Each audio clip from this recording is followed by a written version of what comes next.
What's up mga ka-IT? May nagtanong sa atin kung paano nga ba palabasin yung delete confirmation dialog kasi minsan nagugulat na lang sila nasa recycle bin na yung file nila kasi nga accidentally nakiklik or napipindot nila yung delete sa keyboard. Ngayon, parang ganito, example, ay delete ko to. Yan, automatic na napupunta siya sa recycle bin.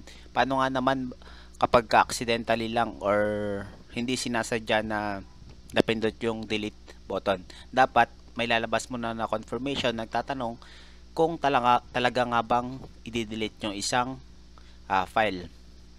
Para gawin yon, i-click nyo tong recycle bin, right click, then sa properties. Ngayon, lalabas to, i-check lang natin yung display delete confirmation dialog. Check lang natin siya, then apply, okay.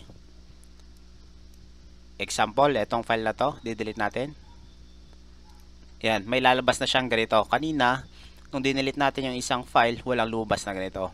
At least, mamomonitor natin na may i-delete tayong isang file.